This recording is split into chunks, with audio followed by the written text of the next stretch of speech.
Well, thank you, Neville. We greatly appreciate the opportunity.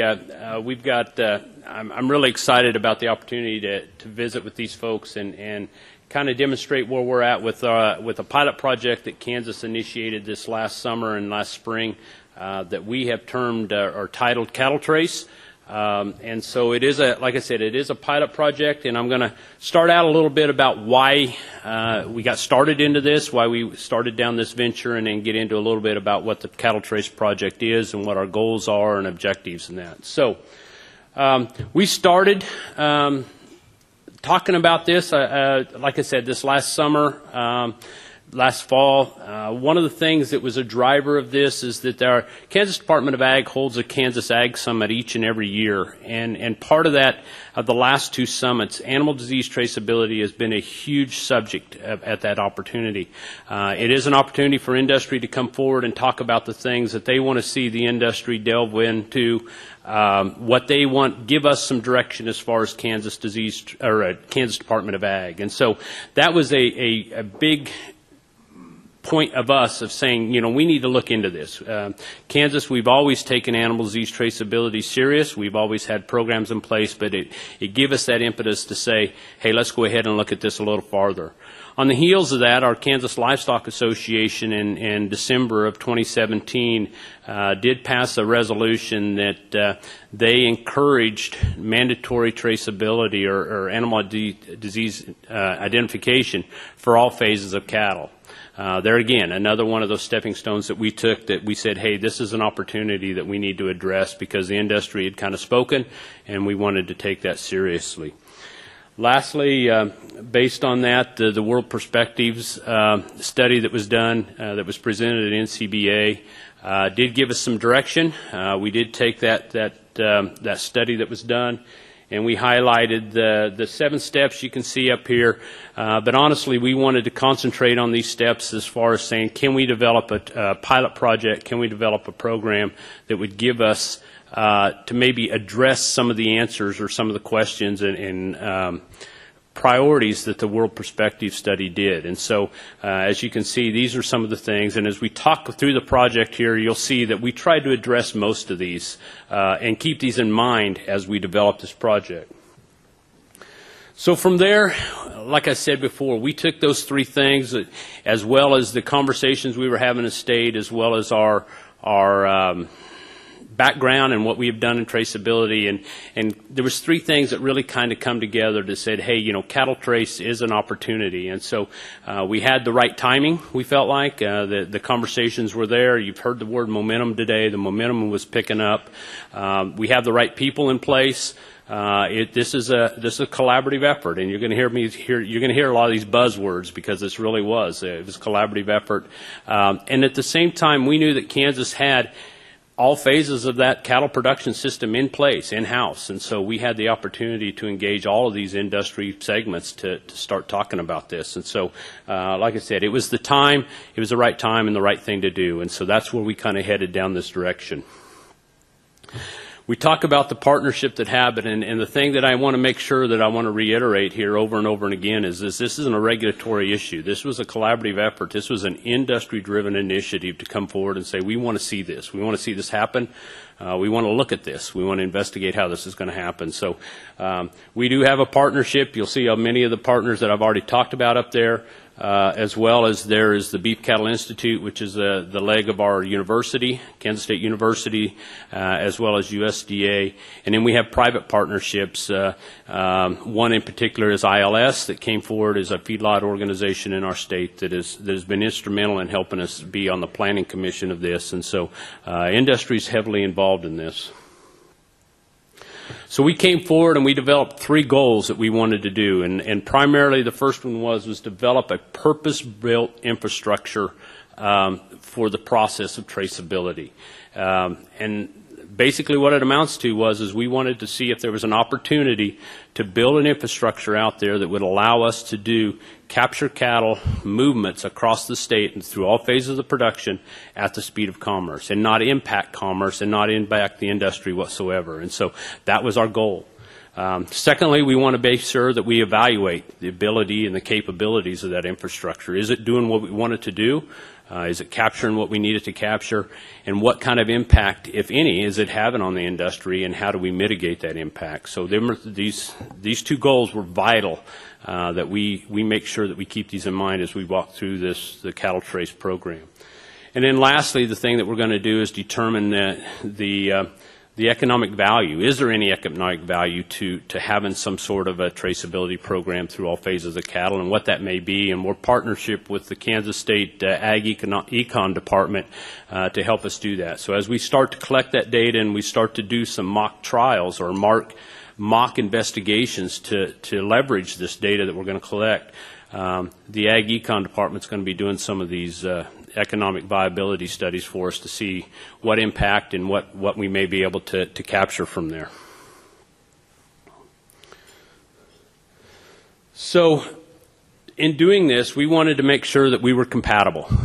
And I've said that many times. We want to make sure that we definitely were compatible with industry practices, and that we didn't have any kind of a minimal impact that we would have on the industry. And so we looked at all different kinds of opportunities as far as infrastructure out there. One of our goals from the very beginning was we were not going to compare technologies. The goal was not to compare A versus B. We wanted to find a technology we felt like that would fit our goals and objectives, and leverage it and see if it could do what we think it can do. And so from that, we decided, and we've gone the direction of the ultra-high frequency tags and the technology and developing the readers. Also, we wanted it to be hands-free. We definitely didn't want to have impact facilities to say they had to put data in, that they had to enter anything in there. We wanted to, once the tag is placed into that animal, we wanted to be able to move through the processes of the normal production system hands-free, and that we would collect that data and capture that data without any impact or any input from any one individual. And you'll notice that there's things, we're going to do that by capturing really minimal data points. We're interested in 4 data points is what it amounts to, and that is the official ID number of that animal, as well as the GPS coordinates of where that reader is located at that captured that read, and the date and time that it was done. We're not asking for any other input for this, for the cattle traceability program in that set. So there again, we're not asking for anybody to put in any ownership, any breed, any sex, anything of that sort. It's strictly, these are the 4 data points. And then when we do our tracebacks, we will know where to go back to look at that animal, to look for that animal, and know that that animal was sighted at that facility at this date and time. So where are we right now? We're in the process of recruiting. We're recruiting participants. We actually have all 3 of our major packers that have presence in Kansas are going to play with us. They are installing readers in an effort that we will be able to retire tags at that point in time. As well as we have developed a network of feed yards, as well as livestock markets. So you can see right now we've got 14 feed yards that are playing, as well as 7 livestock markets. And we're in the process right now of heavily recruiting our cow-calf producers. And it sounds really easy, but at the same time we've had to be really strategic in our efforts. We have goals that we're going to tag about 55,000 head of Kansas-based calves. But the unfortunate thing is that's not all the cattle that we have out there, and so we've had to be really strategic of trying to align our feed yards with our livestock markets, with our cow-calf producers, in an effort to make sure that we get multiple reads on those cattle, or trying to get multiple reads without having some sort of a captive supply, and we don't have a captive supply. So we've been really trying to identify those feed yards, identify those markets that those feed yards do business with, and then identify those cow-calf producers that do business with that livestock market in an effort to try to do that. As well as we're going to do some direct marketing calves. We've got lines as far as calves that go directly to certain feedlots to try to demonstrate that phase of the production. And then as well as we'll be tagging some calves at the livestock markets as well to try to see how that opportunity arises and what we can do there to help maybe mitigate some of the issues that have come up from there. So we're looking at all phases of the industry. That's twofold. One is to investigate it, but it's also knowing that we want to start getting some data points as we walk through the process. We don't want to wait 2 years from now to get data in there to know that to be able to play to see whether it's successful or not. So we're going to instigate all phases of that production system and be tagging some calves and doing some readers. Like I said, our current recruitment is on the cow-calf producers, as well as trying to instigate some other reader locations out there and try to identify those key points, or what we call pinch points, as far as areas of the production system that reads might be advantageous to us to gather in that respect.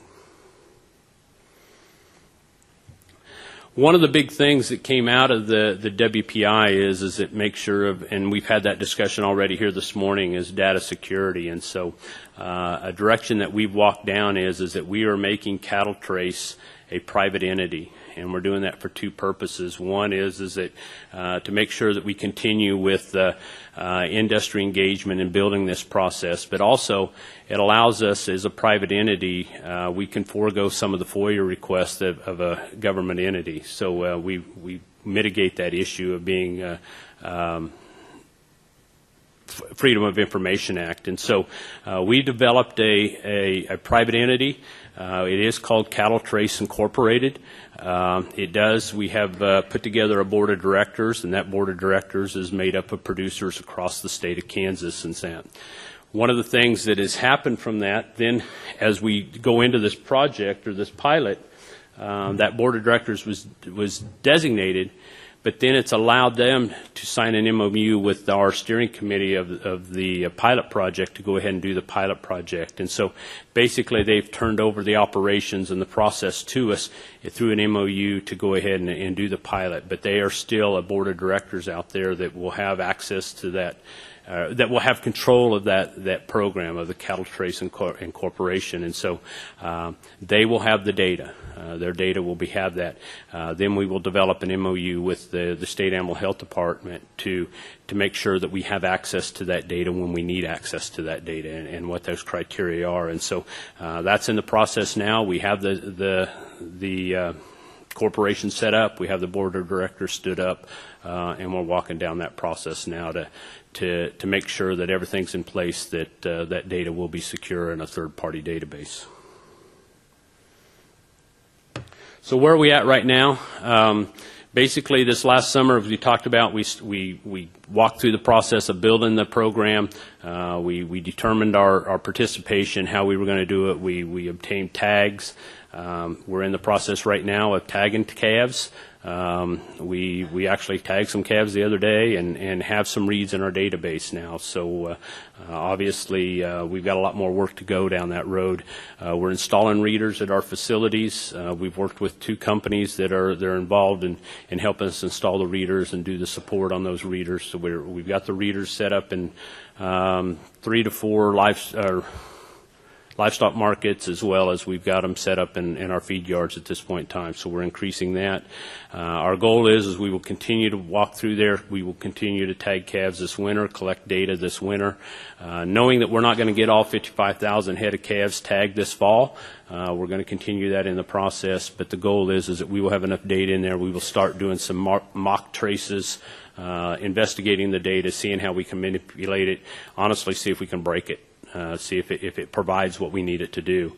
And so that's what we're going to be doing this next summer, this next fall, and hopefully we'll wrap this phase 1 up in 2020, spring of 2020. So that's kind of the timeline. That's kind of the goal we're set at right now. We're also in the process of trying to make sure that we focus on our objectives. Honestly, that's been really hard to do. We've made it very focused. We've made it very narrow, that we wanted to do just make this concept disease traceability. And we all the time get the questions about what else can it do, what else can it do. It can do. We hope the infrastructure is going to be there to do a huge amount of things for the industry, for each participant to grab a hold of that infrastructure and leverage it for their own purposes. But our focus is disease traceability, and that's the direction we're going. And that's why we're only going to collect the 4 data points. But honestly, we hope that infrastructure is there that they can leverage for their own purposes and collect what they want to collect. Likewise, we're making sure that we're keeping the industry involved. We're trying to address the cow-calf concerns. I mean, the biggest question we get out of cow-calf producers, which I think is a hugely valid question, is what's in it for me? Why do this? And so I think that's a question that we've all struggled with, and we're working through that. I think that's where the opportunity of trying to demonstrate to them some of the ability to leverage that infrastructure for their purposes, for their economic purposes. And then we also talk about the insurance policy. You know, what it's in there for you is that this is some sort of an insurance policy down the road to where we can say we can exclude you from a trace if opposite. I mean, the perfect world would be that when there's a trace out there that I can say you're not involved. You know, we know you're not involved, and so go about your business, and we don't have to impact you. And so I think there's some insurance capabilities there in that respect. Lastly, we're still looking at the technology needs. I think we all know that we're a little limited on the UHF technology out there that's available to us as far as capability of tags and what tags are available. We elected to go with an official tag for the purposes of traceability. So it is an 840 series tag, but that did present us some limitations and did present us some problems, but we walked through that. But it's something I think the industry's got to address as a cattle industry and as a technology industry. I guess this is my plug to say we need more choices in that respect. And then lastly, we just want to make sure that we're meeting the industry's interest. Like I said before at the beginning, the state has shown us that they have an interest in seeing traceability advanced in the state of Kansas, and we want to make sure that we meet that. So with that, we have a project manager in place. She's good at answering emails and Twitter accounts, and so if you have some interest in it, please go to the website, engage her, and we would, with that, I'll stand down, and I think we're going to answer questions at the end. So thank you.